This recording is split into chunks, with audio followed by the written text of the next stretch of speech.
एक बार भगवान बुद्ध जेतवन विहार में रह रहे थे। भिक्षु चक्षुपाल भगवान से मिलने के लिए आए थे। उनके आगमन के साथ उनकी दिनचर्या, व्यवहार और गुणों की चर्चा भी हुई। भिक्षु चक्षुपाल अंधे थे। एक दिन विहार के कुछ भिक्षुओं ने कुछ मरे हुए कीड़ों को चक्षुपाल की कुटी के बाहर पाया और उन्होंने चक्षुपाल की निंदा करनी शुरू कर दी कि उन्होंने इन जीवित प्राणियों की हत्या की। भगवान बुद्ध ने निंदा कर रहे उन भिक्षुओं को बुलाया और पूछा कि क्या तुमने भिक्षु को कीड़े मारते हुए देखा है? उन्होंने उत्तर दिया, नहीं।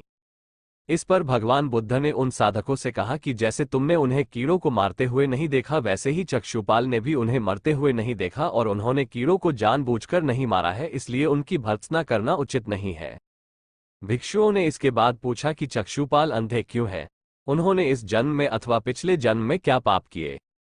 भगवान बुद्ध ने चक्षुपाल के बारे में कहा कि वे पूर्व जन्म में एक चिकित्सक थे। एक अंधी स्त्री ने उनसे वादा किया था कि यदि वे उसकी आंखें ठीक कर देंगे तो वह और उसका परिवार उनके दास बन जाएंगे। स्त्री की आंखें ठीक हो गईं, पर उसने दासी बनने के भय से यह मानने से इनकार कर दिया। चिकित्सक को तो पता था कि उस स्त्री की आंखें ठीक हो गई है, वह झूठ बोल रही है। उसे सबक सिखाने के लिए या बदला लेने के लिए चक्षुपाल ने दूसरी दवा दी। उस दवा से महिला फिर अंधी हो गई।